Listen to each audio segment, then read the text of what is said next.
No peace in Iran yet. I'm James Parker. It's News Talk 820 93.3 FM WBAP. Welcome to the James Show. And that's what we're starting with today. Now, if you haven't been listening to WBAP all day, look, I don't blame you if you were busy this weekend. Let me go ahead and get you caught up since last we had a chat on Friday on the James Show. Because when I left you, I was playing you J.D. Vance as he was leaving to go to Islamabad. I was playing you the media as they were setting up their expectations. And then let's just pick it up on Saturday, the narrative right there. Now, technically, this is Sunday in Islamabad, but we are something like 11, 12 hours behind. So it was still Saturday. For us, J.D. Vance came out and local time, like 12:45 at night in Islamabad, and gave a statement. We have been at it now for 21 hours, and we've had a number of substantive discussions with the Iranians. That's the good news. The bad news is that we have not reached an agreement, and I think that's bad news for Iran much more than it's bad news for the United States of America. So we go back to the United States having not come to an agreement. We've made very clear what our red lines are, what things we're willing to accommodate them on, and what things we're not willing to accommodate them on. And we've made that as clear as we possibly could, and they have chosen not to accept our terms. So then we move into Sunday morning futures on Fox News, or is that Fox Business? It was Maria Bartiromo, and she goes back and forth. I think Sunday morning futures is Fox News. But we pick it up there on Sunday morning, our time, current time. Maria Bartiromo was asking Donald Trump about the whole Iran situation. Sounds like it didn't go so well. What's next? We were having good discussions, and they go to the press. They're very good with public relations, much better with public relations than they are at fighting. They go to the press, and they say, President Trump said it's okay for us to have a nuclear weapon, when I never even spoke to him. And by the way, that would be the only thing I would never say to them. And they know that. Right. And then the New York Times, which is a fake paper. It's just a fake. You just believe the opposite. It's so sad when you look at CNN, the New York Times, ABC fake news, NBC fake news. When you look at this stuff, it's so sad to see it. I mean, they report things that they know are false. It's almost treasonous, actually, if you want to really know the truth. It's almost treasonous. But if you're reading the New York Times exclusively and their circulation, by the way, is way down. Yeah. It's way down. I'm proud to report that. But if you're reading the New York Times exclusively, you would say that they are doing great in the war.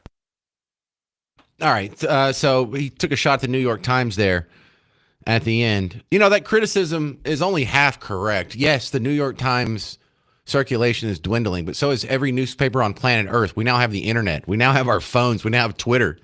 All newspapers are dying. Yes, they do stink. Yes, they're horribly biased. So you're correct on that part.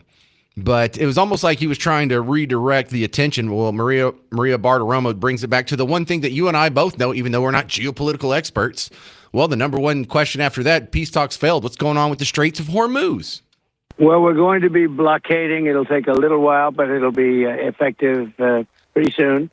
And we had meetings yesterday. They, as you said, lasted 21 hours. That was a long meeting. We had some very, very good representatives, as you know, J.D. and Steve and Jared. So we were well represented, but we didn't get there on the important issue. They want to have nuclear weapons. They're not going to have nuclear weapons. I've been saying that for 30 years. I would never allow that to happen before I was in politics. And that country will not have nuclear weapons. Most countries shouldn't be allowed to have, but that country will not have nuclear weapons. So this is interesting because I have heard this from so many people like you. If Iran doesn't have a navy, how are they blocking the Straits of Hormuz? And I asked my guests that know more things about geopolitical affairs. And the answer is they don't even have to sink one boat. If the threat is out there loud enough and the insurance company, Lloyd's of London, believes it, they won't offer the insurance. And so no one's going to risk $1 billion worth of boat and cargo going through if they can't get it insured. So it's almost like the filibuster. They don't actually have to have the ability to sink ships. They don't even have to sink a ship. They just have to make people think that maybe they could, or this one company think maybe they could. And the other question comes with that, well, if If they're scared about going through, can't we just Navy escort them through? And if Iran runs some boats out there, just blow them out of the water. If we have such military superiority, let's just run some boats through there. Let's run our boats through there. And they don't want them to go through. And when a boat or an unmanned drone or whatever pops out, knock it down. So Trump made a tweet. Technically, it was on Truth Social, but this is what we call things now. Maria Bartiromo is going to read this tweet back to him and get his response. Mr. President, you wrote on Truth Social this morning saying that we will begin the process of blockading any and all ships trying to enter or leave the Strait of Hormuz. And at some point, we will reach an all being allowed to go in and all being allowed to go out basis. Right. So tell us what you're trying to accomplish with this blockade, all in, sir. All out. Yep. It's called all in and all out. There'll be a time when we'll have them all come in and all come out, but it won't be a percentage. It won't be a friend of yours like a country that's your ally or a country that's your friend. It's all or nothing, and that won't be in too long a distance. No, we're just bringing the ships up. We got a lot of ships, so we're bringing them up. We think that numerous countries are going to be helping us with this also, but we're putting on a complete blockade. We're not going to let Iran make money on selling oil to people that they like and not people that they don't like or whatever it is. It's going to be all or none, and that's the way it is. And while Maria Bartiromo is definitely someone on Team Red, she still asks the legit questions. What are we going to do about all these mines? Do we have minesweepers? What about their Minecraft? Man, it feels weird to say that because Minesweeper is an old video game. Minecraft's an old video game, but here we are. How will the United States ensure that the mines are removed in the Strait of Hormuz? So we have minesweepers there now. We have highly sophisticated underwater minesweepers, which are the latest and the greatest, but we're also bringing in more traditional minesweepers. And so I understand is the UK and a couple of other countries are sending minesweepers. A lot of countries don't have minesweepers. Think of it. They had 28 mine droppers. What country has 28 mine droppers? 28 boats to drop mines. What country? They've been completely obliterated. They no longer. So we knocked out their entire Navy. They have 158 ships. They have 28 mine droppers. Every single one of them is at the bottom of the sea. Can you believe it? We did that in 4 days. All right, coming up next, you're going to hear an update from Trump just this morning on the situation, talk about the protests, his deal with China, and the criticism from the Pope. 800-288-9227. I'm James Parker. You're listening to The James Show on News Talk 820, 93.3 FM, WBAP.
So Iran peace talks stall.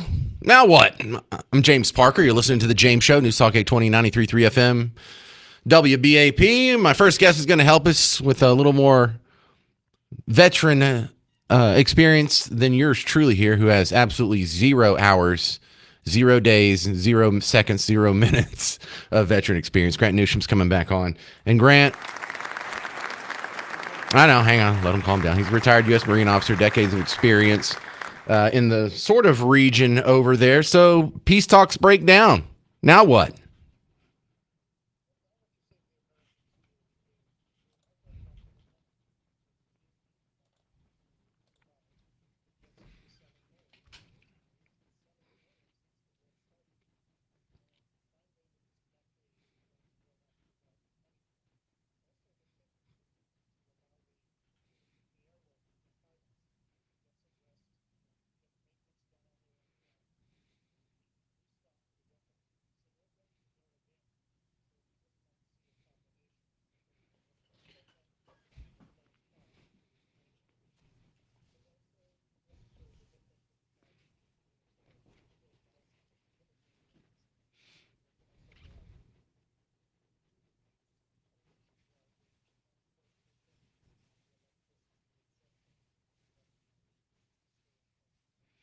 So do they have the ability to restock without outside help?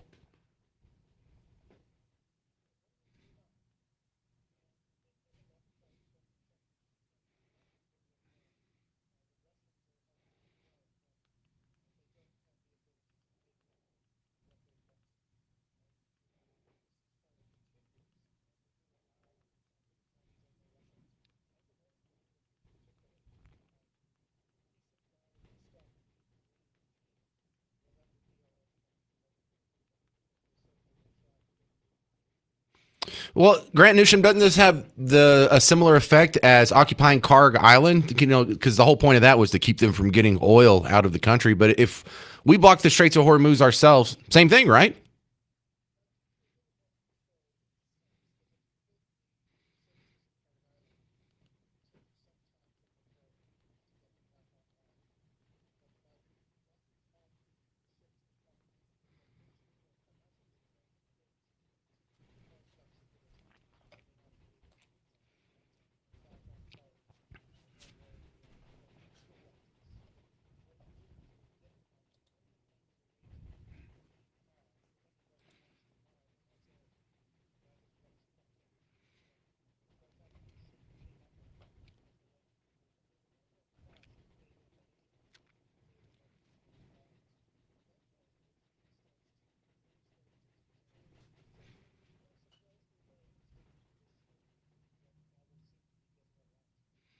We're talking with Grant Newsom, retired Marine, now with the Center for Security Policy. The Pope has spoke out in criticism of the war.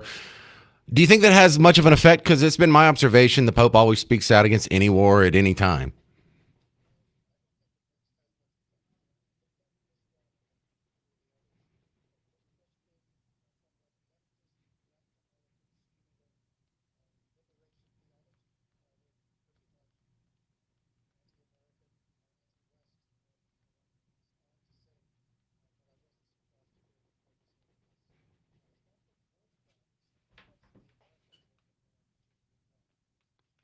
Well, that's a good point as well. Well, Grant Newsom, Donald Trump said the sticking points are the uranium.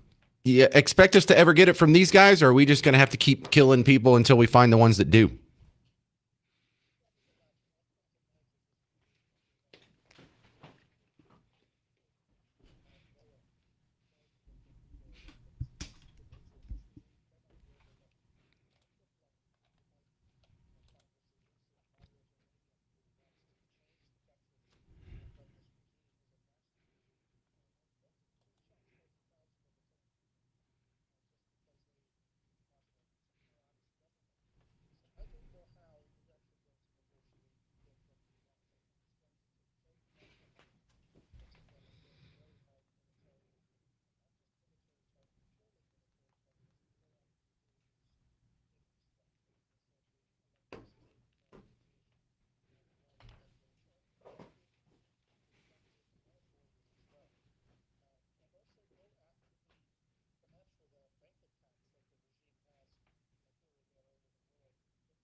Yeah, and I doubt the negotiations would be in Spanish, Grant. Just throwing that out.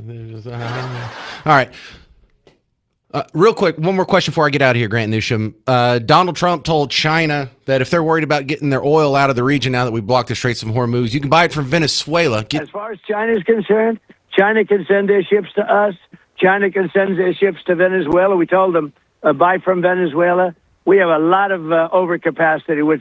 So is that a funny thing to say, or is that a legit alternative?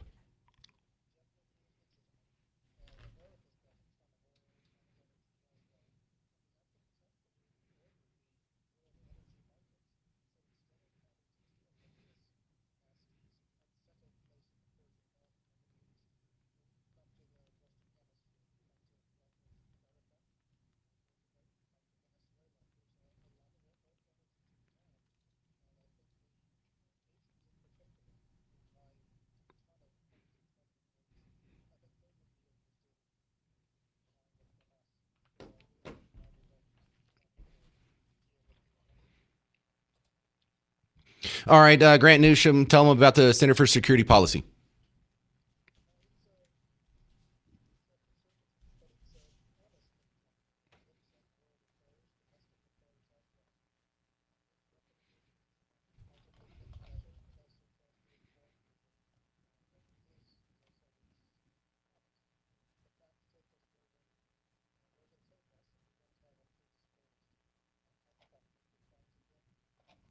Fantastic. Thank you very much for your expertise, and I appreciate your help throughout the war, Grant. All right, Grant Newsham, Center for Security Policy, Marine retiree. Coming up next, you're going to hear I played you all the updates from over the weekend. You're all caught up. The table is set. I'm going to play you some cuts from Trump. I guess technically it was morning for us, afternoon for him. It was like right around lunchtime.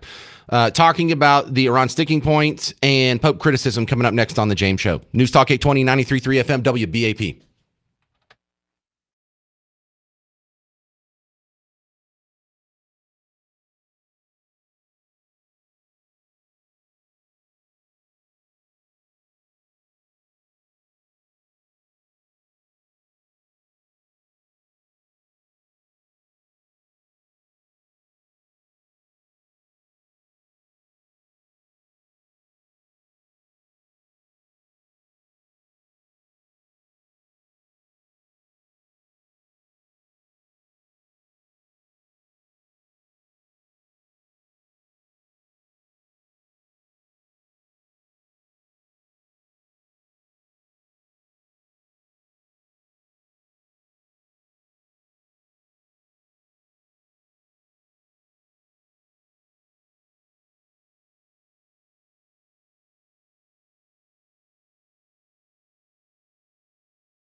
Well, the Pope's not a fan of war. Big shocker there. I'm James Parker, News Talk 820, 93.3 FM, WBAP. Of course, my last guest, Grant Newsham, was pointing out a weird pattern how he seems to make it a point to speak out against American aggression before some of these other countries. Hey, well, whatever. You'll get Trump's response to that in just a second. But let's talk about the sticking point here. Because the Iran war talks failed over the weekend. And we're told the sticking point is the uranium. That's going to be a tough one. What happens if they don't give it up? Do we send boots on the ground to go get it? Is it enough to find out where it's at? And if we can't bomb it from the sky, just bomb the entrances to the secret facility and just bury it under a mountain, never to be confirmed? That doesn't sound that sounds a little open-ended. Doesn't sound like there's a lot of finality, a lot of closure in that. So in this, Donald Trump came out and he gave a statement with some sweet-looking old lady. It was some cancer initiative. And then when he took questions from the media, of course, immediately they didn't want to ask about what he wanted to talk about. They wanted to ask him about the Iran war. So a couple of clips from that. And this happened right before the James Show started today. Mr. President, are another round of talks planned with Iran? And if so, will you send Vice President J.D. Vance again? Well, he's done a good job. It's Steve and Jared. They've all done a very good job. And I can tell you that we've been called by the other side. They'd like to make a deal very badly. Very badly. What was the sticking point over? You said it was over nuclear. It was over nuclear. Very similar. Yeah, very good. I guess you're listening. It's over the fact that they will never have a nuclear weapon. Iran, you marking it down? Iran will not have a nuclear weapon. And we agreed to a lot of things, but they didn't agree to that. And I think they will agree to it. I'm almost sure of it. In fact, I am sure of it. If they don't agree, there's no deal. There'll never be a deal. Iran will not have a nuclear weapon, and we're going to get the dust back.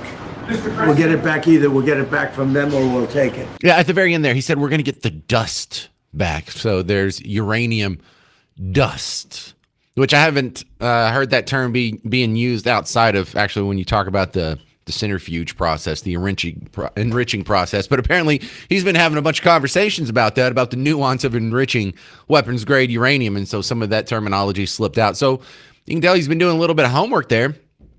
But I think the message from this weekend is I guess we just haven't killed enough guys. I guess we're still dealing with guys that are dressed like Jedis and not guys that dress like they've just got out of Zara or Old Navy or Gap or whatever. I mean, I hate to be that simple, but it kind of is. Like you can almost tell by looking at him. What's he wearing? Is he wearing his suit and tie, or is he dressed like Obi-Wan Kenobi? Because if it's an Obi-Wan Kenobi leader, I don't think we're there yet. Just look. Until we get a guy who's wearing, he doesn't have to be in an American Eagle jeans from the Sydney Sweeney ad. Just normal pants would be nice. And until then, just keep doing that. Donald Trump was asked about the criticism from the Pope over the weekend. Now, this is kind of a touchy subject because, look, I'm not Catholic. Chances are you're not Catholic, and that's okay. But about 30% of the voting public is Catholic. So it's hard to say that this doesn't have any effect. And I have to be careful with myself because I easily dismiss what the Pope says. I'm Protestant, always been Protestant. We've never cared what the Pope says. Why do you care what some guy in Italy in a funny hat is saying about your faith? That's between you and God. If you have any questions, you can go open this thing called the Bible. We don't need anybody to intercede for us. I think Jesus was very specific about it. So the whole process seems a little counterintuitive to what we were taught. However, not everybody thinks like me, so I have to remind myself what the Pope says does matter, even if I can be a little too dismissive of it at times. So here's Trump taking a question about that. He now says you owe Pope Leo an apology. Will you apologize? No, I don't, because Pope Leo said things that are wrong. He was very much against what I'm doing with regard to Iran, and you cannot have a nuclear Iran. Pope Leo would not be happy with the end result. You have hundreds of millions of people dead, and it's not going to happen. So I can't. I think he's very weak on crime and other things. So I'm not. I mean, he went public. I'm just responding to Pope Leo, and his brother is a big MAGA person, and he's a great guy, Louis. And I said I like Louis better than I like the Pope. Now you have to have law and order in our country, and That's what we have now. We have the lowest crime numbers we've had in a long time, despite the fact that many criminals were allowed into our country. But we've gotten a lot of them out. We've done a great job on crime. So we have the lowest murder rate in 125 years, since 1900, the lowest murder rate. So we believe strongly in law and order, and he seemed to have a problem with that. So there's nothing to apologize for. He's wrong. So I appreciate the boldness of that statement. No, the Pope's wrong. Who are you to say the Pope's wrong? A Protestant. That's who I am to say the Pope's. I'm not beholden to whatever this guy says. So I like that, but I also like the part he brought up, because I haven't thought of this, but as a talk radio host, this is a good angle, Trump. Your instincts are great. As far as that goes, you want to talk about, the mayhem and the death and destruction that war causes all over the world and criticize Trump for that. Well, how about some credit for the lowest murder rate in America since 1900, and that's when we started keeping stats. So it's pretty much, it may be the lowest murder rate in American history. How about some praise for that? How many more lives have been saved because this guy did the occupation by the National Guard in some of the worst metropolitan areas we had for big chunks of last year?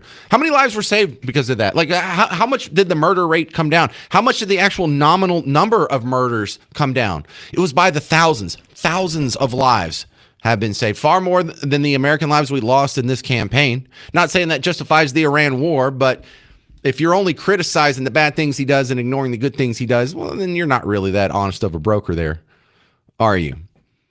So that seems to be the field that we're left with.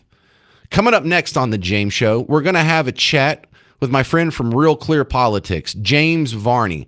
We're going to talk about what happens next after the Iran war peace talks. We're going to talk about blocking the Straits of Hormuz. We're going to talk about the Pope, and we're going to talk about the critics of the Iran war coming up next.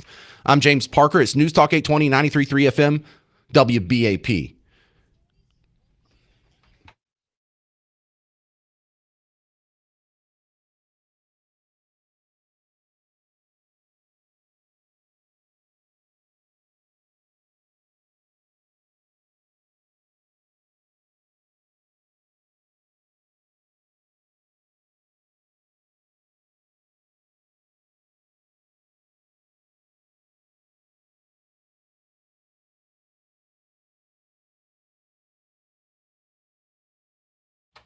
Hey, homeowners, did you see the article in the news about the roofer fraud in Texas? James Parker here for Blue Ribbon Roofing. Yeah, it was in the Dallas Morning News. Some guy had been running around and saying, "Hey, I'll fix your roof. I'll even help you file the paperwork with the insurance company." And when the money for the claim would come in, the roofer would take the check, not do the work, and then not answer the phone anymore. And so after he had done this to dozens of people and over $500,000 in insurance payouts, he's finally getting busted and looks like he's going to go to jail. But guess what? You still don't have a roof. This is what we're talking about when we say you have to trust the right roofing company. You don't know, and that's okay. You don't spend your life ranking roofers and keeping up with everyone's roofing reputation. You don't do that for plumbers. You don't do that for electricians. You don't do that for car mechanics. You don't do that for anything. So at some point, you are just going to have to trust somebody. Well, trust Blue Ribbon Roofing. They have over 30 years in North Texas, and you can go read. Don't just trust the handsome guy on the radio. Go online, look at their 5-star reviews on Google, read some of those, or really you can go to blueribbondfw.com, and they have an embedded little rectangle on the front of their website that just puts up the last few comments. That's how many good comments they get and how almost all of them are positive. So go check it out yourself. Go to blueribbondfw.com, schedule a free consultation where they'll come out, they'll look at your roof, inspect it, and let you know if you have any problems. And then we can talk about setting up a payment plan or whatever you got to do to get it fixed. But it starts with you going to the website, blueribbondfw.com.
All right, so no peace with Iran yet.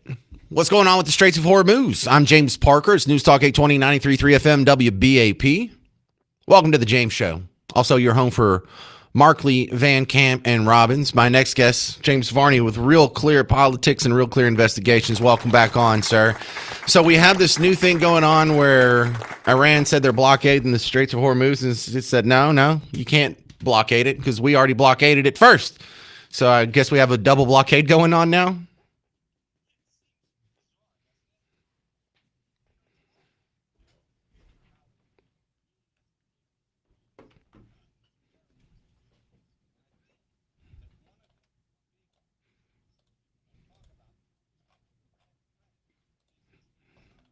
Yes.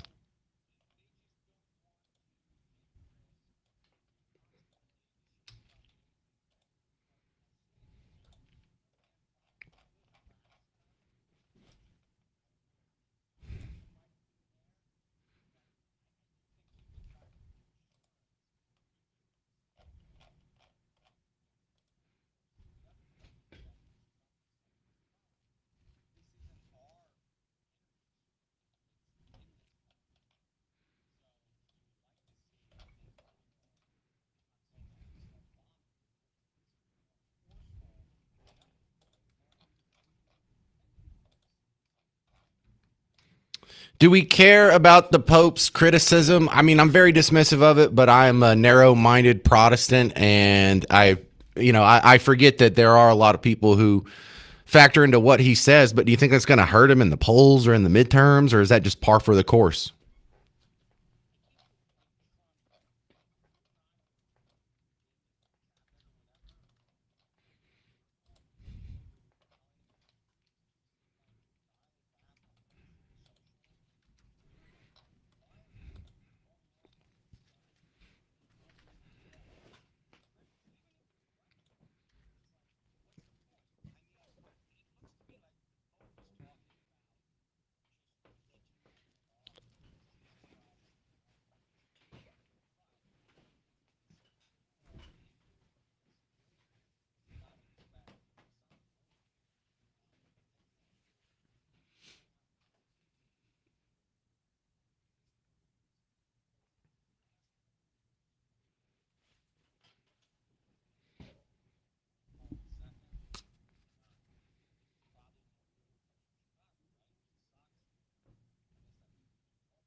Well, we're talking about blocking the Straits of Hormuz. By the way, this is James Varney, Real Clear Politics, Real Clear Investigations. We've talked about blocking the Straits of Hormuz, or Iran blocking the Straits of Hormuz, and I find it hard to believe that we can't get people through with our Navy. If anyone goes to try and bomb a ship, can't we just say that we'll blow them out of the water? Or isn't there any other company on planet Earth that would do the insurance for these guys? It seems like we're not really trying that hard to get through the Straits of Hormuz, and we really could if we wanted to.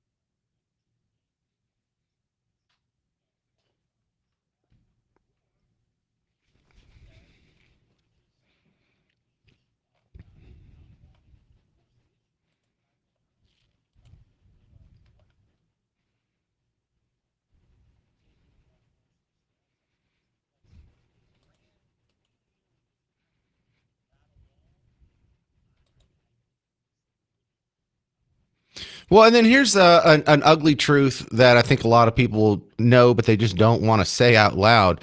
We probably shouldn't be changing our terms of negotiations. If the negotiations fall apart, we should just bomb this guy and start over with the next guy until we get the guy that says, okay.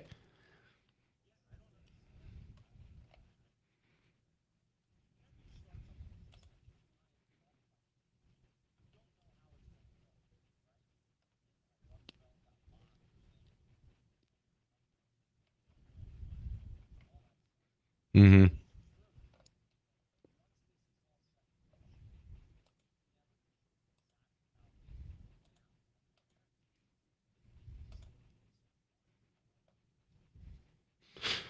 Yeah, he probably wouldn't have started it.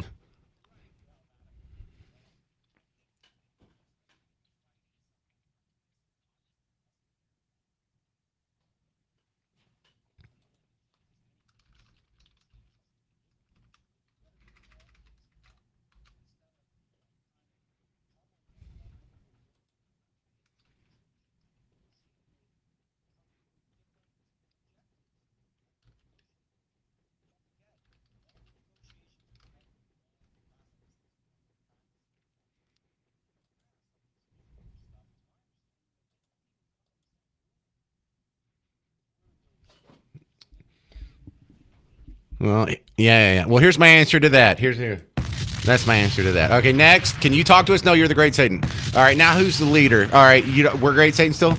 Okay, you're going to block a straight sword. Just keep doing that until we get a guy who's wearing khaki pants and a Ghostbusters 2 t-shirt or whatever the heck. I'm tired of these guys showing up looking like Jedis. And as long as there's a fella in the bathrobe on the other side of the table, I don't think we're going to get the right answer, Varnes. All right, just look, I'm out of time here, bud. Thank you for chiming in. It's good to have you. Find his excellent work, Real Clear Politics and Real Clear Investigations.com. His articles are really long and thorough and well researched, not that shallow stuff you get on the James Show. All right, hey, coming up between now and the end of the show, we're starting a new contest. This is for Kid Rock tickets. Kid Rock tickets. Yeah, his Freedom 250 tour is going to be in Dallas on May 1st. And we're going to play a snippet of his song, Till You Can't. I mean, it's actually somebody else's song, but when he covered it at Super Bowl halftime, we're going to take that. And if you hear that song between now and the end of today's James Show, and we're going to do it again on Tuesday, Wednesday, Thursday, Friday, call in. I'm going to ask, what does this song mean to you? If I like your answer, then you will win one of the 5 qualifying prizes. Each day, Monday through Friday, someone's going to win just regular old tickets to go see Kid Rock. But one of those 5 winners is going to get the grand prize where you get it upgraded. The grand prize experience for May 1st, Kid Rock, 1 pair of premium pavilion tickets, so you're not stuck out on the grass. You also get a Kid Rock meet and greet. Let's see, what else? Limited edition Kid Rock VIP merchandise collection. There you go. And then the rest is the lawn tickets for the other 4 guys. So yeah, a lot of good stuff here. So if you hear Till You Can't between now and the end of the show, you're going to call in 800-288-9227. But it's the same number you call in for any regular phone call. 800-288-9227. Be listening for Kid Rock, Till You Can't. I want to give you 2 tickets today, and one of y'all is going to get awesome VIP tickets and all kinds of merch and stuff. It'll be great. I'm James Parker. It's News Talk 820, 93.3 FM, WBAP.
All right, let's hear from some of the critics on the Iran war. I'm James Parker, News Talk 820 93.3 FM, WBAP. Welcome to the James Show. Now, I am going to fall somewhere in the middle of the spectrum of opinions on the Iran war. If I was president, I wouldn't have done it. I wouldn't have bombed Iran. I wouldn't have started this war. That doesn't mean I think Trump's literally Hitler and destroying the country and whatever. I don't think he's distracted from the Epstein files. I think he's probably thinks he's doing the right thing and what's good for America. I also see this as a chain of events that isn't happening in a vacuum.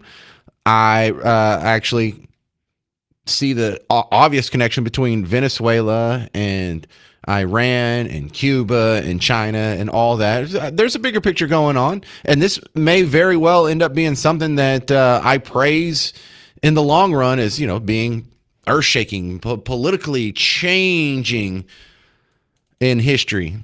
But let's see what some other people are saying about this Iran war. First, I mean, I hate to even bother with bringing a lefty on because their opinion should mean nothing to you. If everything Trump does is bad, why do you care what they say on the Iran war? You know they're going to say it's bad. If he bombs them, it's bad. If he stops bombing them, he's chickening out. It's like, well, what is it? Is it a horrible war crime and crime against humanity, or is it something that, what a chicken? You know, so it means nothing, but let's just go ahead and give a cursory overview. Because here is Thomas Friedman. He's a writer for the New York Times who has been wrong about every prediction I've ever read this dude make. And he's saying the Iran war may have a good result. Getting rid of the Ayatollahs may actually help stabilize the Middle East, relatively speaking, but it might be a bad thing overall because it would make Trump look good.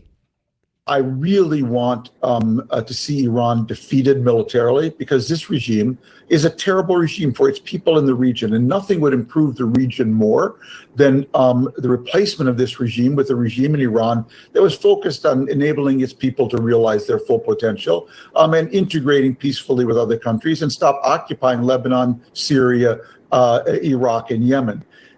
So I'm all for that. The problem is I really don't want to see Bibi Netanyahu or Donald Trump politically strengthened by this war because they are two awful human beings. They're both engaged in anti-democratic projects in their own countries. They're both alleged crooks. They are terrible, terrible people doing terrible things to America's standing in the world and Israel's standing in the world. And so I really find myself torn. I want to see Iran militarily defeated, but I do not want to see these two terrible people strengthened. That is so awful.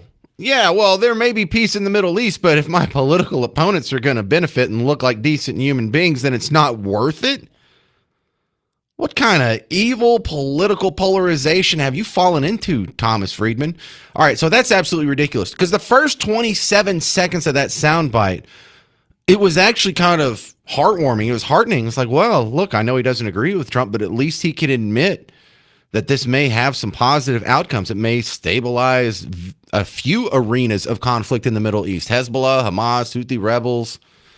So why would you? Oh, that just breaks my heart. All right, so let's go to a piece of criticism here from a right-winger, someone who doesn't think Trump is inherently evil and we can't say anything nice about him. This is Ann Coulter. Now, Ann Coulter is so fun when she's on your side. When she's not on your side, you can see why the other side hates her. But here she is giving the Team Red criticism of the Iran war thus far. And whether you agree with her or not, you got to admit, it makes you think a little bit more than the Thomas Friedman criticism for sure. Not very happy with him. Not very happy with him at all. I think this Iran war is a fiasco. I thought it from the beginning, and I think it's very hard for anyone to dispute that at this point. I mean, the alleged war objectives start with knocking out their nuclear power. If anything, the rest of the world has gotten the message now, oh my gosh, we better get a nuke, develop a nuke. That's our number one goal for our entire country because who's Trump's best friend? Kim Jong-il of North Korea. And why is that? Even though he's a much more brutal dictator, he has weapons that are capable of actually reaching the west coast of the United States. But he has a nuke. So let's be really nice to him. Changing the leadership. Okay, I'll go along with the claim of Trump's that he's changed the leadership just so we can convince him, you've won, please stop now. But don't really think that's happened. The Kurds are going to help. He's going to liberate the Iranian people. None of this has happened. Now our sole war objective is to open the Strait of Hormuz, which was open before he started bombing the crap out of them. And not to mention, I think a lot of very bad things have come out of it. I'm not a pansy when it comes to war, when we need a real war. But this was an unprovoked attack, and we're killing little girls. Which, I know she's not one of the people that thinks Donald Trump is just ruthlessly bloodthirsty killing little girls. She knows it was an accident. She knows that when you have 10,000 missile strikes and bombing campaigns, that every once in a while you're going to get some collateral damage. But she's pointing out that this is the kind of info that is going to be used to beat this guy down. There are a lot of low information people floating around America that aren't paying attention. They just get a cursory headline of the news. And if you're giving them ammo, this is going to hurt you at the ballot box. And so it feels really weird for me in this one, because I'm not as far against it as Ann Coulter is, but I'm not as for it, definitely, as Donald Trump is. I'm kind of in the middle. I'm an anti-war guy. I wouldn't have done this. So far, it's not, damning or a complete catastrophe. We've lost, 15 guys, and every life counts, but it's not like we've lost tens of thousands of our fellow Americans. So it feels really weird for me to be in the rug section on evaluating the Iran war. There was an episode of Louis C.K.'s old show where he was asked to evaluate a rug. He was shopping for a rug with his wife, and she was upset that he didn't have a stronger opinion on the rug, but he was just trying to make the case that maybe I'm not supposed to have a strong opinion on the rug. Maybe I don't have enough information to have a strong opinion on this rug. I don't know what I think of the rug, I'll tell you. It's fine. It's fine? That's it. That's your opinion. That's all you have to offer. It's a rug. It's fine. That's the level of passion that a rug warrants. It's a rug. It's not. It doesn't solve all my problems, but it doesn't make me angry. It's a rug. It doesn't smell bad. It's flat. It's blue. It goes on the floor. It's not coated with AIDS, and it's not a portal to another place. It doesn't make me, but it's fine. All right. So coming up next, Kamala Harris is thinking about running for president. That's not a punchline. No, that was serious. No. You'll hear it coming up next on The James Show. 800-288-9227. I'm James Parker on News Talk 820, 93.3 FM, WBAP.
Let me guess. You hope Kamala Harris runs for president, don't you?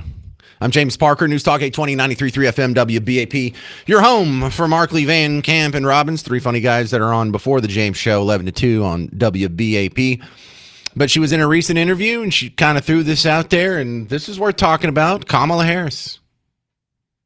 So in your openness to talk to the American people, as I said in introducing you, you and I go back over a quarter century. Yes. And if there's anyone that has had open communication, is you and I. Mm-hmm. So are you going to run again in 28? So, okay, I tried to be subtle, but I just figured I'd go right well, at it. that's as subtle as Reverend Al Sharpton could ever be. We love you for many things, but not being subtle. Listen, I might. I'm thinking about it. But let me say this. Let me say this. I am thinking about it. But let me also say this. Look, I served for 4 years being a heartbeat away from the presidency of the United States. I spent countless hours in my West Wing office, footsteps away from the Oval Office. I spent countless hours in the Oval Office and the Situation Room. I know what the job is, and I know what it requires. I also know, one of the things that I've been doing, Rev, is I've been traveling the country the last year. I've been spending a lot of time in the South and many other places. And the one thing I'm really clear about also is the status quo is not working and hasn't been working for a lot of people for a long time. And part of the issue is the need to get rid of some of the bureaucracy in government and to understand that the people they don't want process, they want progress. Wasn't that just great? Wasn't that just... You can hear in the stumbling, pause-filled, awkward answer to a very obvious question that she's probably getting everywhere she goes. You don't have a solid answer for that? You have to stumble through your answer? Oh, please, God, run again. Please run again. Look, I got a talk show. I got to fill 3 hours a day, and they are funnier when we have people like this just run around. You can imagine what can be and be unburdened by what has been, What can be unburdened by what has been. What can be unburdened by what has been. What can be unburdened by what has been. What can be unburdened by what has been. What we can see, what we believe can be unburdened by what has been. What can be. Oh my goodness. Let's just go ahead and... Can she run, please? That's it, and that should be a bad sign when you're thinking about running for president. The other side's like, yeah, please, God, run. Because people that don't have a radio show to fill want her to run again. You know how bad she would lose if she ran again? Anyway, that'd be fun. I have to answer a sharp criticism here. And the reason why is because it's right. It was pointing out something that I was doing in error. And I'm not above admitting that I'm wrong from time to time. And so here it is. In the talks about the peace deal between the Iran war, the Straits of Hormuz, the United States, Israel, all that, I was making the point that maybe we're going to have to keep bombing people until we have people that we're talking to from Iran that don't look like Jedis. Well, Robert sends me a Facebook message. He goes, you're making the Jedi sound like the bad guys. The Sith Lords dressed in robes, just like the Jedi. Oh, my goodness. Just like the Iranians.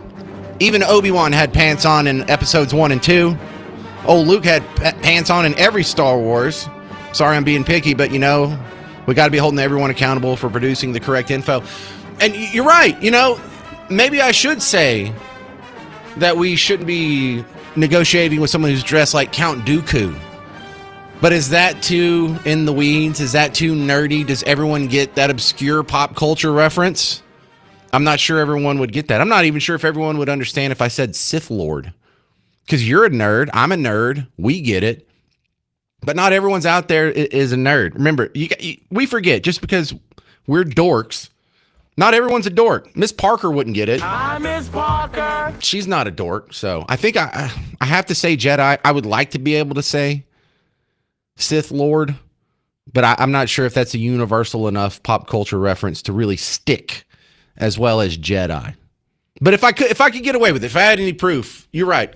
Count Dooku, Lord Palpatine, any of that would be good. Heck, even General Grievous. All right, coming up next on the James Show, I got to remind you about the Kid Rock contest. If you hear Till We Can't from Kid Rock, you need to call in immediately. I got to give away some tickets between now and the end of the show. And I'm doing this all week. The contest is every day I give away a pair of regular old lawn tickets to go see Kid Rock at the Freedom 250 Tour May 1st, Dos Equis Pavilion, so right down the road here. And then one of my 5 daily winners is going to get the grand prize, where you get the premium Kid Rock Pavilion tickets, you get some special merch, and you get a meet and greet. And I'm so jealous because I don't even think I'm getting a meet and greet. So if you hear Till You Can't, the song that he's saying at halftime of the Super Bowl, call in immediately. I'm going to ask you, what does this song mean to you? And if I like your answer, you win. It really is that easy. I'm James Parker. It's News Talk 820 93.3 FM WBAP.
Hey there, welcome back to the James Show, News Talk 820 93.3 FM, WBAP. I am your host, James Parker. And some of you are having a hard time understanding how the Kid Rock contest is going to work. That's okay. It's the first day we're doing it. We're going to be doing it all week, Monday, Tuesday, Wednesday, Thursday, Friday of this week, and that's it. Each day, someone's going to win a pair of tickets to go see him. He's going to be here May 1st. It's his America 250 tour. And the 5 daily winners, one of those is going to get VIP tickets. They're going to get them upgraded to pavilion tickets and to go to the meet and greet and get some special VIP merch.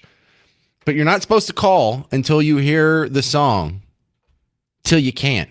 It's the song that he sang halftime of the Super Bowl. And so unless you hear this song, you don't call. People call every time I mention this. 800-288-9227 is the number. 800-288-9227. And you only call when you hear this song. If you got a chance, take it while you got a chance. And I love messing with people because there's a bunch of people holding their phone right now and they're like, well, does this count? Do I call now because you're playing the song and you said call when the song's playing and the song's playing now? Or are you just using this as an example of call when you hear this song, but this doesn't count now? No, it counts now. I'm just messing with you. Call in now, 800-288-9227. I'm not going to give it to the first person that calls in. I'm going to give it to, we're going to hear 3 people. I'm going to hear what this song means to you, and then we'll pick. It'll be me and Good Garrett. We'll pick for you. There the phones go. And we'll pick what this song means to you. In the meantime, while Good Garrett is loading up the phones, I am absolutely fascinated with this story about Eric Swalwell. If you've been listening for more than 5 minutes, you've heard about it on our news updates. And this is crazy because this story came up last week and I was dodging it because it's very tabloidy and gossipy and, as childish and immature as I can be on the James Show. I don't want to turn this into the high school lunch table. But the accusations kept getting worse and worse. And so now it's not that he had an affair, because he already had an affair. He had an affair on his previous wife with the Chinese spy for years. Do you remember that? Remember her name was Fang Fang, right? Just for memory. Eric Swalwell's the same guy that got in trouble for not just having an affair with a Chinese spy. So you gotta give it up to the Chinese for thinking, well, how can we get some inside info out of a member of Congress? Well, let's just send some honeypot over there to butter him up. And, if we get a woman who's willing to do the deed, he'll probably tell her everything. And that's exactly what happened. And I don't mean to be mean or shallow or anything. Take this for what you will, but it does count. She wasn't even that hot. Like you would think, wow, China, a land of 1.3 billion people, whoever they choose to honeypot a congressman with must be absolutely beautiful. And it was like, no, actually kind of looked like a slump buster, which I thought was terribly disrespectful. And it makes Eric Swalwell look even worse. You're over here cheating on your wife, tearing your family apart, having coitus with a foreign spy, and she's a 6? You're selling out your country for a 6? So this is the same guy. He just can't stop doing dumb things with his undercarriage. He's in trouble for repeatedly sleeping with a staffer. A couple times it sounds a little rapey. And we'll get some reaction to that latest scandal coming up after we solve this Kid Rock contest. All right, we'll start with Rod. Hey, Rod in Fort Worth. You want to win the Kid Rock tickets? You tell me what the song means to you. Till we can't. Go. Just means slow down and quit worrying about the crap we worry about in life, and take you to focus on the important things. I love it. Okay, that's a good start. Rod's in first place. Donovan, Dallas. Tell me what the Kid Rock song means to you. Live life. Don't sweat the small stuff. Enjoy and treat people the way you want to be treated. That's good, too. This is going to be tough for us, Good Garrett. Last contestant, Stephen Greenville. You're on the James Show. What does the Kid Rock song Till You Can't mean to you? It's always kind of reminded me that life has an expiration date. So you better enjoy it while you got, those people in your life. All right. Well, you want to confer here? I'm going to put you back on hold, Stephen Greenville. Hey, Garrett, I'm holding up a number. Does that sound good? Does that sound right to you, good Garrett? This one? Yeah? Okay. Well, the judges have conferred. The winner is going to be Stephen Greenville. All right, Stephen Greenville. Now, congratulations. There's a little extra complication to this compared to most of our contests. First off, Steve, can you go on May 1st, no matter what? Yeah, absolutely. Okay. 8 days before my birthday. You bet I can be there. Hey, fantastic. It's like 7 days before mine, but y'all will hear about that on the James Show. All right, so Steve, here's the deal. You're going to get, right now, you've already won a pair of lawn tickets, so you're going to get to go see Kid Rock. However, out of the 5 winners for this week, one of you is going to get upgraded to the VIP tickets. So we'll get your information and we'll send you an email, and I think you're going to get another email at the end of the week. So you might want to keep an eye on that, more so than most of our contests. Cool, Steve? Hey, absolutely. You got it, man. All right, I'm going to put you on hold. Good Garrett will get your information because regular Garrett's out. And guys that didn't win, Donovan, Rod, those were good answers. I'm doing this again tomorrow, Wednesday, Thursday, and Friday for the Kid Rock contest. All right, more about Eric Swalwell, who can't stop sleeping with people other than his wife, coming up next on The James Show. News Talk 820, 93.3 FM, WBAP.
Well, we have a nasty congressional scandal on our hands. I'm James Parker. It's News Talk 820 93.3 FM WBAP. And this is so common. We have multiple going on right now. And the talk is around shop is doing an even swap here. By the way, News Talk 820 93.3 FM WBAP, your home for Markley, Van Camp, and Robbins. And they were talking about this today because it's such a weird story. Eric Swalwell, congressman who's already been in trouble for having an affair or whatever, had an affair again, but it's with multiple times. And this is sounding more like a Me Too story than a oopsie, I got a little sexually adventurous outside of my marriage kind of situation. Because it sounds like not all of them were 100% consensual, and it sounds like it was the old power dynamic of the boss, leaning on one of his subordinates, and she wasn't really into it, but, this was a powerful man, and she wanted to keep her job and all that. So it sounds terrible. On the other side of the aisle, from the state of Texas, Eric Swalwell is a Democrat, Tony Gonzalez a Republican. This is a guy who already had to drop out of his runoff in the primary against Brandon Herrera down there by San Antonio because of the revelations of his affair, also with a staffer, with the same power dynamic, boss and staffer. Except this woman ended up killing herself, and I don't know if it's directly related because these events were almost a year apart where he broke up with her, and then she cut him off, and then he fired her, and almost a year later, she ends up self-immolating. She set herself on fire for the suicide. But there was a whole lot of other stuff going on. Nobody wants to touch him. So why don't we, look, you guys will vote to expel Eric Swalwell. If we vote to expel Tony Gonzalez, then we'll both get rid of our ugly members. We can look like we're standing up for what's right and not tolerating the degradation of the reputation of Congress. Shut up. You guys, you wouldn't want to get rid of Eric Swalwell if there wasn't someone on the other side to balance out the lost vote, because we all know that they think that's the most important thing in the world is these votes. And if you're in a position to gain or maintain power, I guess if you're completely soulless, that makes sense. But a lot of people are having fun because you get little flashbacks in history, like let's go back in time to whenever Brett Kavanaugh was getting nominated and sworn into office. Was that 2016? I think it was. Here's Eric Swalwell talking about the accusations against Brett Kavanaugh, and this sort of, tough talk doesn't really bode well for him now, does it? For Brett Kavanaugh's sake, if he is innocent, I hope tomorrow he opens his statement and says, you know what? Bring in all the victims, allow them to be heard, allow them to be questioned. That will clear his name if he's indeed innocent. Yeah, so what about now, Swalwell? You want to bring in all these women? Because when the first woman spoke out and actually went on the record, and like you saw in many of these Me Too subplots, other women started coming out. Yeah, he did that to me too. Yeah, he kind of leaned on me. Yeah, he sent me inappropriate messages. Yeah, he tried to touch me one time. Yeah, he tried to... So there's a small parade here that apparently Eric Swalwell has sort of that Bill Clinton mystique where, I don't know if you've ever realized, put together a timeline, but that man has date raped a blue streak from being the attorney general of Arkansas to governor to D.C., Chicago, wherever he ended up. There are women complaining. He touched me. He put his hand up my skirt. I was crying because my husband had just committed suicide and he tried to do me. This guy. So Eric Swalwell's in a fun position from my point of view. From his point of view, not so much. Anna Paulina Luna, congresswoman from the state of Florida, happens to be a Republican. She's actually drafting the bill that's going to do the big swap. And this feels like a sports trade. Hey, you give us Kenny Clark, we'll give you, and a couple of draft picks, we'll give you Micah Parsons. Right? You give us Tony Gonzalez, we'll give you Eric Swalwell. Or I guess it'd be opposite from Anna Paulina Luna's point of view. You give us Eric Swalwell, we'll give you Tony Gonzalez. But Eric has an option. I'm going to bring this vote next week. If Democrats want to protect this type of garbage, I wouldn't recommend it, but they're going to be put on the board for that. I'm tired of this. I'm not going to serve with these sexual deviants. That's not what Congress is all about. And I think that we need to focus on the business of the American people, and it doesn't include this stuff. So let's get rid of them. Well, I like the sound of that. It'd be hard-pressed to argue against it. No, they should stay in office. But there has to be a line that isn't absolute as far as ethical versus warranting expulsion goes. Because if cheating on your wife is a problem, if cheating on your wife is an ethical bound too far, then how do you end up with half the people that are in Congress? You would have expelled Ben Franklin from the Constitutional Convention under those mores. You would have expelled Donald Trump when he was running for president all 3 times. So it's not just the cheating. It's not just the sex outside of marriage. It's not just the affair. I think the line too far for both Tony Gonzalez and Eric Swalwell is something that we all kind of agreed on after Me Too. And that if you're a boss and you're leaning on a staffer, that's too far. It's hard, and unless y'all fall in love and get married and have kids and you're soulmates, it's hard to argue against the idea that maybe the woman wasn't totally into it. She was just doing what it takes to keep her job. She was doing what she thought she had to do to advance in the world. Because for her, it's not just whether or not I end up on my back under Eric Swalwell. Is my political career going to continue and maybe even thrive in this new environment? Or is it going to be over immediately, never to return again? And without the promise of, if you lose this job, you can maybe get another one. They're not just being asked for favors from their boss. Their entire career is at stake. And when you put it like that, I don't want anybody to put Miss Parker in that situation. I don't want anyone to put my daughters in that situation when they're adults.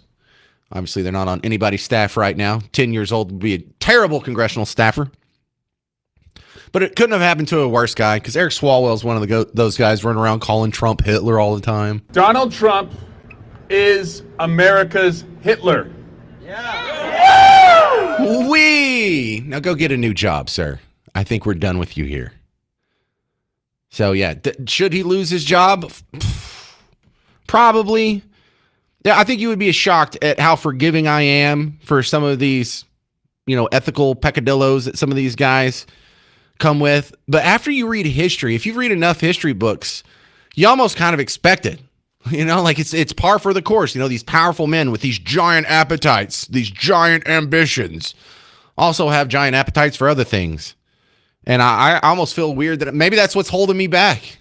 Maybe if I started sleeping around or leaning on my staffers, maybe my career would take off and I could end up in Congress. And that is terrible sarcasm. Please don't anyone take that serious and send a note to my damn bosses. And if you're like, James, why'd you say that? It happens all the time. People are always trying to get me fired. The Outlaw Music Festival, featuring Willie Nelson, Wilco, Sheryl Crow, Lucas Nelson, and more, coming to the Pavilion at Toyota Music Factory July 3rd. Get tickets and information at livenation.com. Or if you want to try and win a pair of tickets from us to go see old Willie, text the word outlaw to 800-288-9227. 800-288-9227. It's the same number you call in for just a regular call on the show. Coming up next on The James Show. Hey, did you hear Taylor Sheridan has a new show that's based in Frisco called Frisco King, and they're starting to film now? I'm James Parker. It's News Talk 820, 93.3 FM, WBAP.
Well, we have some terrible bond proposals that you're going to be deciding on pretty soon. I'm James Parker, News Talk 820, 93.3 FM, WBAP. Hey, thank you. So good being your host.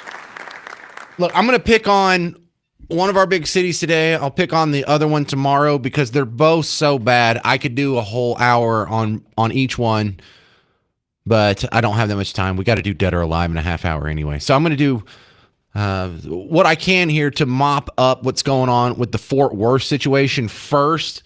And then tomorrow, we're going to have some issues with the Dallas situation. Because I don't know if you've seen the math here, but the state of Texas has the worst school debt in the country. It's not even close. I know. And we're piling on more. It seems like almost every year. Public schools in Texas, just one state. What do you think our cumulative bond debt is? Because I don't know if you've noticed, but these bond debts are things that you're going to have to pay off through your taxes to the state, through your taxes to the school. So you have $148 billion in bond debt. That's what we owe. That's not even what we're going to pay. The interest it takes to pay off these bonds over the next whatever years is another $88.3 billion. You understand that with a B? This is one state. So what do we have? Over $230 billion we're already on the hook for as Texas taxpayers. That's just for school debt. That doesn't have anything to do with roads and bridges. That doesn't have anything to do with police and firemen or the court system. That doesn't even... I mean, what does this go into? We have opulent stadiums. We have giant jumbotrons. We have fantastic looking campuses. But are our academic scores getting better or are they receding? What are we getting for all of this money that we're already spending plus over $200 billion worth of debt? Half of the people listening right now live in a school district that's so unacceptable that they pay for that through their taxes and then they come out of pocket to send their kids to a private school. Does it never end? Isn't there a breaking point? Isn't there a number by which we should not cross? And what is that number? Because I think we've got to be way past it. So I'm going to pick on Fort Worth today. Tomorrow, I already got half of Dallas's segment ready. It's just as bad. WFAA did a great rundown. Give them credit this morning. You do have a say and a vote. Now your tax dollars are spent. The people here in Fort Worth have a decision to make, and tonight a chance to be informed on their vote for $845 million worth of bond propositions. So the community engagement event happens tonight ahead of the May 2nd vote on 6 ballot items. The 2 big dollar bonds are Prop A to spend $511 million on streets and mobility infrastructure improvements, and Prop B spending $185 million for park, recreation, and open space acquisition and improvements. Some of the other propositions devote money to library improvements, affordable housing, a police and fire and emergency communications facility, and animal shelter improvements. According to the city website, the size of the bond package does fit within the existing property rate, so no tax increase is anticipated. But it is a chance to ask these questions to city leaders tonight at the Diamond Hill Jarvis Community Center at 6 o'clock. There's going to be 2 more of these events later in the week on Thursday and Saturday. Vote against all of these at all times. Every bond proposition from here on till the end of time. Just assume the answer is going to be no. These all sound terrible. You understand how crazy it is to go to the people of your city in any state and say, well, we need to take out a bond proposal for streets and for cops and for parks. No, that's what you're supposed to do with the first money we send you. But what are you spending all this other money on? You understand this is all fungible. They just lie to you and tell you, we just need this money for streets. It's the same trick they pulled when they got the lottery passed in all these states. Yes, this money's earmarked straight for education.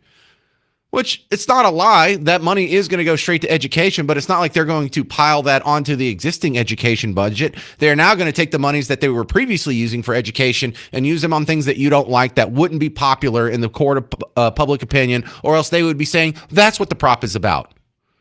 But they've always got to give you the poverty story. Oh, jeepers, if we don't pass this bond, we're not going to have streets anymore.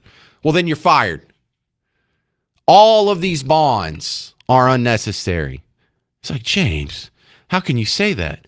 Look, you're voting for a tax increase. But James, in the news report, they specifically said that this wouldn't raise taxes because it fits under the existing tax structure. Well, then if you have some extra money at the end of the month after you collect taxes, use that for the streets. No, so you have extra money. So it's not going to raise taxes. But you need extra money because we don't have enough to fix the streets. That math doesn't math. Library, housing, animal shelter, things we shouldn't even be spending 1 cent of your tax dollars on. 911 call center, yeah, we need to have that. But shouldn't that already be covered with the existing taxes that you're paying through the nose for? Because y'all seem to have money anytime someone wants to put a $400,000 art installation at the new police academy. Y'all seem to have money anytime someone wants to put a new renovation on some obscure theater that none of us have ever been to or will ever go to. Oh, you got money for all that. You've got money for the latest mural about how white people are evil or the next civil rights the icon or historical marker. I get it. White people are evil. And if you think I'm exaggerating, walk around downtown Dallas. Just spend like 2 hours. Just walk up and down Main Street, Elm Street, Commerce Street, and tell me how many reminders you have on a daily basis that white people are evil and this country sucks. It's ridiculous. Yeah, you got all the money for that. You've got all the money for rainbow sidewalks, but we got to take cash out in debt. So you have streets. Don't be this gullible. Don't be a dupe. Vote against all these. May 2nd, you have props. Every single one of them in Fort Worth is trash. I read all of them. None of them are necessary. They are all that. Listen, the job of the politician is to get into office, turn around, talk to the media, try and scare you into giving up more money to them. That's all any of these grifts are. That's all any of these are. Oh, we've got to raise money for XYZ, or what happens? People will die. It's just ridiculous. And don't worry, Dallas, I'm coming for you tomorrow. But for Fort Worth, $511 million to maintain your streets. What's the current street budget? What is that being wasted on right now? You've got money for bike paths, but you don't have money for regular streets. You've got money for all these choo-choo train tracks. And, oh, we've got to build a new rain shelter at the choo-choo train station. You got money for that, but not for actual streets. And parks, what do you do? Mow it? How much money could you possibly need for parks? 800-288-9227. I'm going to continue ripping up these terrible bond ideas next on The James Show. News Talk 820, 93.3 FM, WBAP.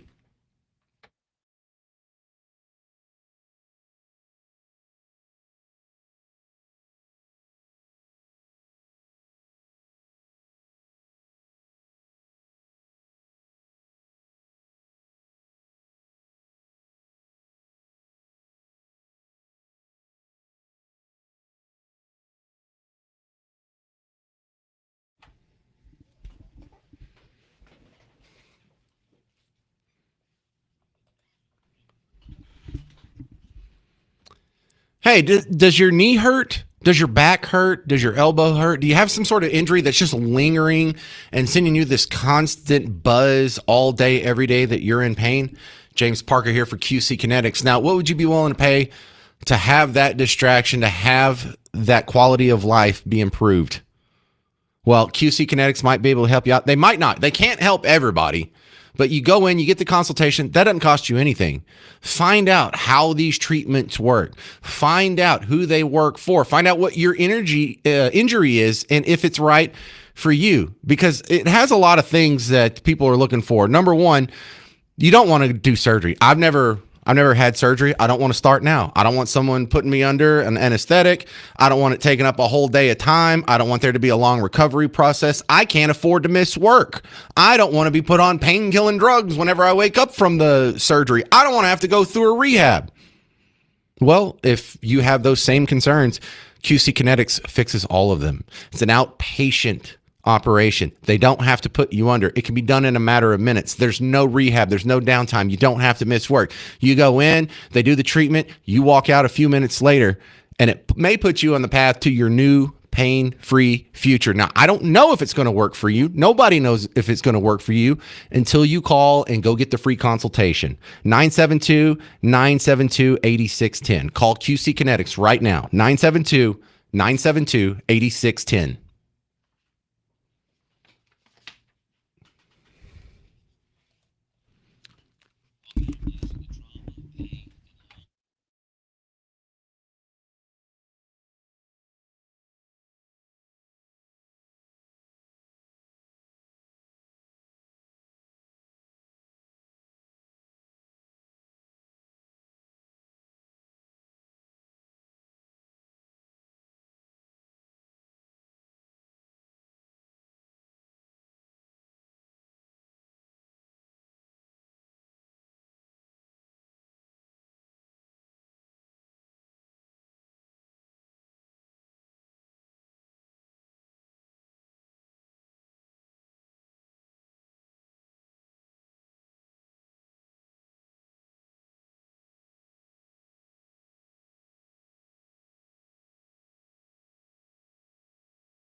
I like my audience sometimes. I'm James Parker, News Talk 820, 93.3 FM, WBAP. This is The James Show.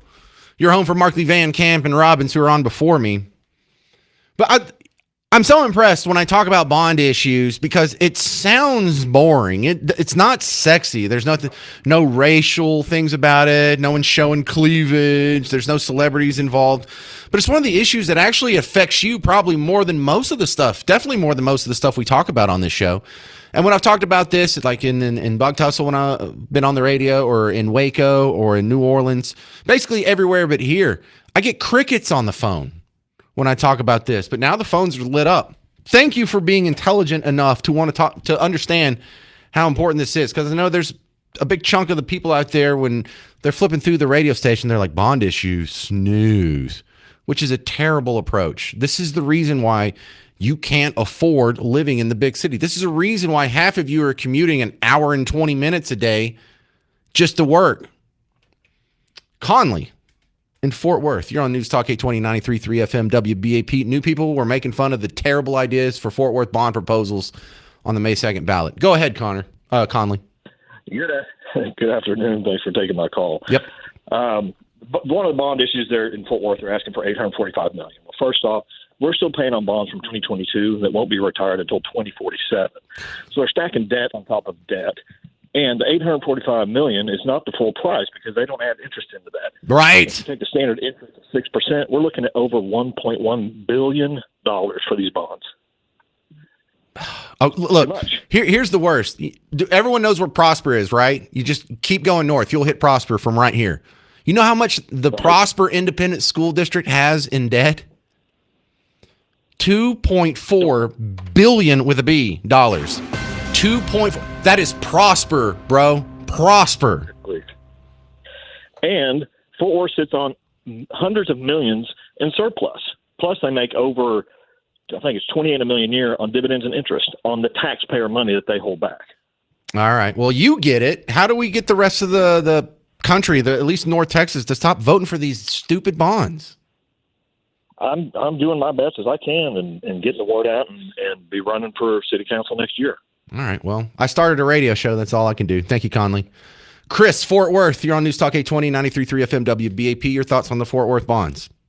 Yes, sir. James, I just wanted to thank you for the great job that you do to wake people up because we need more of you out there to do it. Well, Chris, thank you, but it's not working. We can't stop voting for these terrible things. You can't quit now, buddy, but the bottom line of it is these people have been spending our money wrong for years. Look at that city council Taj Mahal that they built, and they promised us all of this hoopla, and then all of a sudden they're building a new chamber, not a chamber, but a city hall chamber behind it. That wasn't a part of the package. It was all supposed to be in one building, but they got away with that. Yep. You ought to go see it. It looks like the Taj Mahal. And then on top of that, they have the gall. I got 2 more points. They have the gall to ask for a raise. I'm happy to pay them if they earn the money, but give them a raise? I don't think so.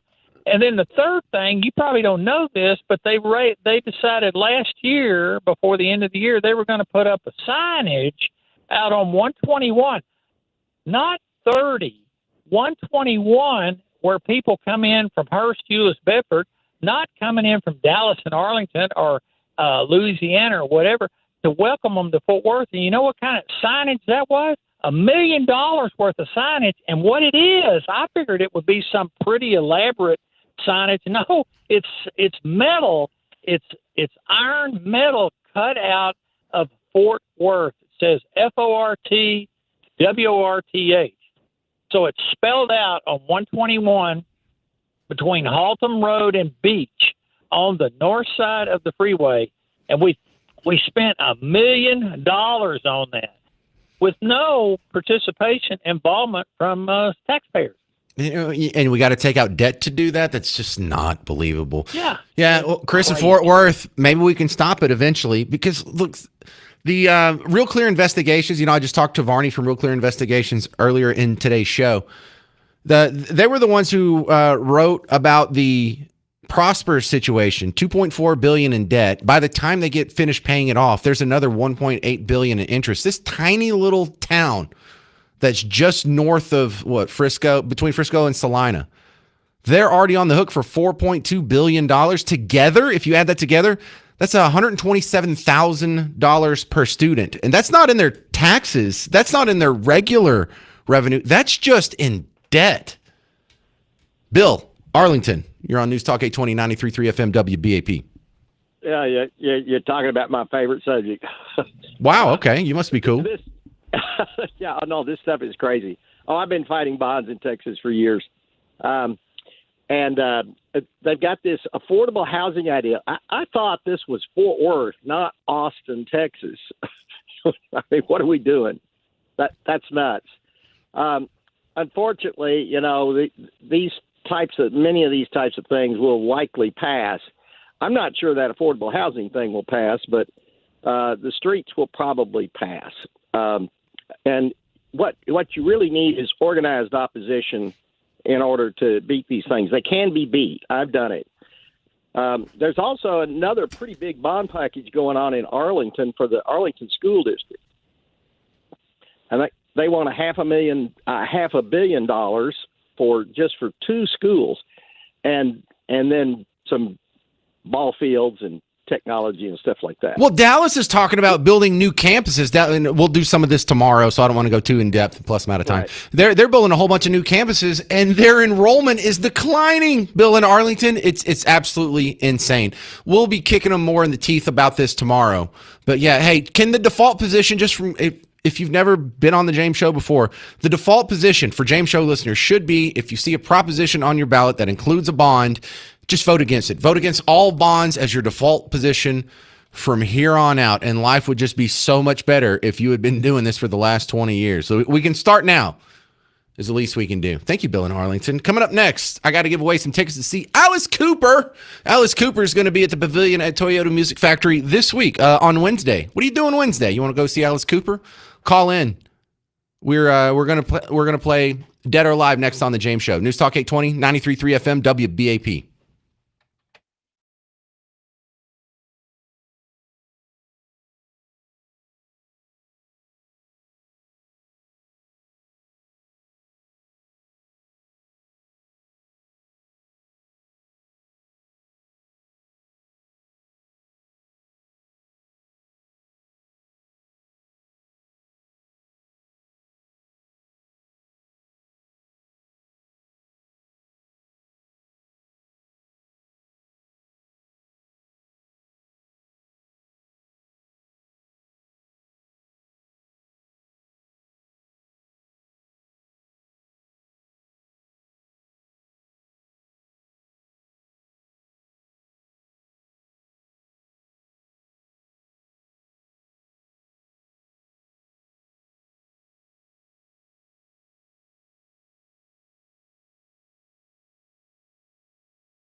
It's time for Dead or Alive on the James Show. News Talk 820, 93.3 FM, WBAP. I am your host, James Parker.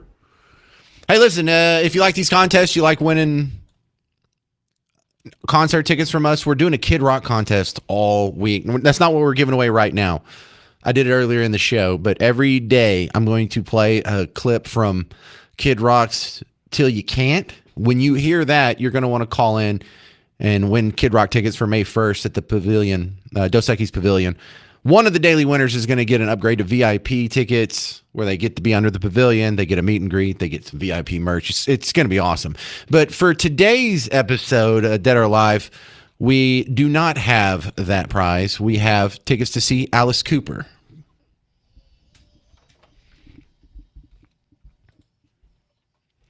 Hey, thank you, Mr. Jovi. Welcome to Dead or Alive. Today's edition of Dead or Alive, the category is Peter. There's no euphemism there. These are going to be celebrities whose first name is Peter. We're going to go through. You're going to tell me Dead or Alive. Whoever's on the phone at the end gets the tickets to see Alice Cooper. It really is that easy. So we're going to start with Cindy in Denton. Hey, Cindy. Hi. How confident are you in your knowledge of Peters? Fairly confident. I'll just leave that there. All right, we'll start off. Number one, Peter Gabriel, the singer, Shock the Monkey, Sledgehammer. Is he dead or alive? Dead. No, dude, terrible start. Wait, no, don't know him. You don't know Peter Gabriel? Okay. No, I don't. I bet you if I played 4 of his songs, you don't. You know what? Don't hang up. We don't have a whole lot of people on hold, so it's going to cycle back to you. William in Royce City. You ready to play Dead or Alive? Sir. Say, I think I can do better than what's her name. Well, yeah, she got 0 out of 1. The next one, alive. Peter Sellers. He was in Doctor Strangelove and a few other things. Dead or alive? Dead. Come on, dead. Peter O'Toole. He was in Troy and Ratatouille. Is he dead or alive? Dead. Peter Frampton, the rocker. Dead or alive? Alive and kicking. Yeah, he comes alive. We get it. Pete Townsend, another rock star from The Who. Is he dead or alive? Dead. No, he's alive, 80 years old. However, I only have 2 people that hung on the line. Well, there's some other people calling in right now. But we go back to Cindy and Denton. See, I told you you'd have another chance here. Okay. All right. Peter Green, one of the founding members of Fleetwood Mac. Peter Green, dead or alive? Alive. You're terrible at this game. Hang on. Don't give up. It's just whoever's on the phone at the end gets the ticket. So, Cindy, you're still in this. All right. Well, that didn't take long. William, you ready? What did she say on the last one? She said dead. He's alive. No. She said alive and he was dead. Peter Green, and you don't have to get it. It's a 50-50. We're just on to the next one. Dead. Okay. Peter Falk. We all know him as Columbo. Is he dead or alive? Alive. Peter Falk is dead. Oh, we have a late entry into the competition. Robert in Capel. You ready for Dead or Alive? Let's do it. Mr. Baseball, Pete Rose. Is he dead or alive? Oh, dead. No, he's alive.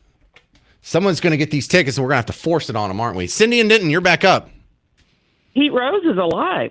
Yeah, he's not alive. He's dead. Are you sure? Because I think I just looked that up. Let me look. I might have to. I think he's dead. Oh, well, then I owe someone an apology if he's dead. Pete Rose died? Holy crap, he did. He died last year. Oh, my goodness. Oh, no, he died in 2024. Oh, well, can that guy call back? I owe him an apology. I screwed him out of Alice Cooper tickets. Well, Cindy, at least you got that one right. It's the first one you got right so far, and it wasn't even your question. I know sports. I guess so. All right. Well, you're not going to like the last 2 then. I feel really bad for screwing that dude over. I swear I looked that up before the show. Anyway, Peter Fonda, Jane's brother, Hank's son. Is Peter Fonda dead or alive? He's dead. Yes, Peter Fonda is dead. Died in 2019. And finally, Peter Mayhew. He was the guy in the Chewbacca outfit in all those movies. Is he dead or alive? He's dead. Finally, we give away some tickets. Oh, man. All right, Cindy, you're going to get a very scandalous win on today's Dead or Alive. I really boo-booed there.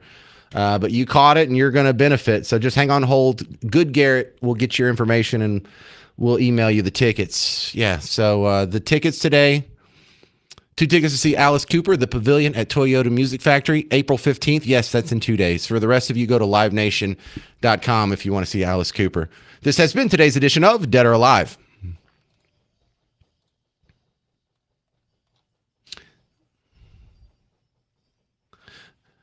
All right, coming up next, if you're looking for some ways to make a little bit of money on the side, the Treasury Secretary has a new rewards program. I'll tell you about it next on The James Show. News Talk 820, 93.3 FM WBAP.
Hey, you need to make some extra money? Want to save the taxpayers a little grief while you're doing it? I'm James Parker, News Talk 820, 93.3 FM, WBAP. I hope you make millions. I hope you make millions off this new program from Scott Bessent. He's your Treasury Secretary, who was in Addison last month. His reaction to all these people who are taking the lead of Nick Shirley and going out and exposing fraud. There's a lot of them here in North Texas. Kaylee Campbell's doing it. Mark Palaciano's doing it. Sarah Gonzalez is doing it. Who's the other one? Kelly Smith. We have a lot of people who are going around knocking doors just like Nick Shirley did. Just two people, one cell phone, sometimes a Bluetooth mic, sometimes not even the microphone. They're going out and they're uncovering millions upon millions upon millions of fraud, waste, abuse, and they're not doing it for the money. They're not doing it because they're going to be rewarded. They've just been doing it because it's the right thing to do thus far. And, you know, you get some nice social media attention. However, think about it. If they just got a slice of the fraud they uncovered, how rich would Nick Shirley be? Nick Shirley could buy the Dallas Cowboys. We are encouraging whistleblowers who know about fraud, people who are stealing from the American taxpayer, to come forward. At Treasury, we're setting up a website, and we will be giving rewards up to 10 to 30% of the fines that we levy. 10 to 30%? Okay. Now, that's not 10 to 30% of the fraud that's uncovered. That would be insane. Because if you take all the, daycare and hospice and all whatever fraud that he just did in Minnesota, there's maybe, I don't know, the guess is $10 to $18 billion there. If you got 30% of that, your boy's going to be walking home with $6 billion. That's ridiculous. No. 10 to 30% of the fines that they levy. So if they, give them millions and millions of dollars in fines, take 10 to 30% of that, and still, hey, nice little chunk of change. So now, if you've been thinking about doing something similar where you go around town and you start exposing fraud, now you have an incentive. Now you have maybe some financial reward that's going to be tacked on to it. And I love that program. I love the fact, in fact, I think they should be able to keep like 1% of the money you uncover, 1% can be yours. Which, if Nick Shirley uncovered $10 billion in savings for the American people, he would get that one-time gift of $100 million. And I know that sounds like a lot, but he's saving you 99% of the money that would have otherwise been spent. And the dastardly part about what he uncovered is that $10 billion he's uncovered, that clocks every year. So that's what happened this year. Next year, it'll be another $10 billion. Year after that, it'll be another $10 billion. Year after that, it'll be another $10 billion. So he's really saving you over the next 10 years what may be $100 billion. And he's going to get $100 million off of that. Hell yeah, we should be doing that. I'm surprised we hadn't been doing that already. That sounds like a great idea. In fact, kind of sounds like a no-brainer. Kind of sounds like, why aren't we doing this already? And then there's another local story I want to squeeze in before we get out of here, and it'll probably be on tomorrow's show in a little more depth as well. But there's a new Amazon plant that was announced by Terrell. It's huge. You know how big it is? It's going to be the size of one of these gigantic data centers. And you know what? It's going to use tons of electricity, and it's not even going to hire that many jobs because it's mostly automated. And no one's fighting about it. They're not telling you about the pushback. They're not having the community meetings where protesters are showing up and the media is showing all their signs and interviewing them. They're not going to talk about the traffic. They're not going to talk about the burden on the local infrastructure. This is going to make all of our electricity prices go up. No, it's just another development, just like a data center. But for some reason, the media doesn't want you to hate this one. So this is how it gets reported. Amazon continues to expand its footprint in North Texas. City officials in Terrell told the Dallas Business Journal that construction of the 120-acre campus on Airport Road could start within the next few weeks. Amazon bought the land last June. That new hub expected to bring 1,000 jobs. Oh, they even tell you what the jobs are going to be. Isn't that amazing? I had talked about the data centers last week, and I got a Facebook message, and this lady's like, James, you just don't understand. Me and my husband moved out to the country. We've been saving our whole life. We finally bought our dream home. And you know how awful it would be if someone came and built a data center right across from us? Yeah, that'd be bad for you. The rest of us get to use a data center. When you build your dream house anywhere, you don't get any guarantee that no one's going to build anything of size within eye shot of you. But also, I'm not getting emails from people saying, I bought my dream home and they're going to build an Amazon center out in the middle of nowhere right next to me, and it's ruined my entire life. You don't get it, James. No, I'm not getting those emails because you weren't told by the media to be upset about these. You're told to be upset by the media about some progress, about some development, about some projects, and not others. And you people are just falling for it as hard as you possibly can. And it almost breaks my heart to see how easily people who listen to WBAP and should otherwise have their heads screwed on straight repeat the socialist lines on data centers. Do you know when you are repeating what comes from the news, you're really repeating what comes from AOC and Bernie Sanders? Listen to this. These data centers power thousands of high-intensity computer chips that are processing at all times and require massive amounts of energy. She goes on to say exactly what you're hearing in the local news and every media outlet besides this one in Dallas Express when it comes to the data centers in Fort Worth, the new data center in Granbury, the new anything. But if it's an Amazon center, they don't care about how much electricity it uses. They don't care that it doesn't create that many jobs. In fact, they'll brag about the job creation. They don't care if it's an eyesore. They don't care if it'll make your electricity costs go up. No, they don't care.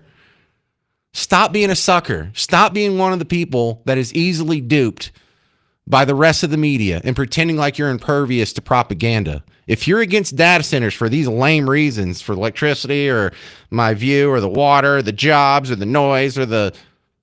You're falling into the trap. You are being duped. You're better than that. Stop it. All right, stick around. Coming up next on the James, it's coming up next on Newstalk 820 93.3 FM WBAP. It's our buddy Mark Levin. I'm going to get out of here. I'm going to go put up the podcast. You can find that wherever you're already listening to podcasts, but we prefer you find it on the WBAP app. But really, I'll take it anywhere else you can get it. I see you people on Spotify and that other one called Pie Chart or whatever it is. But go find it, share it, follow me on Facebook, follow me on Twitter, follow me on YouTube. I can use all the social media help possible. I'm James Parker. This has been The James Show. Newstalk 820 93.3 FM, WBAP.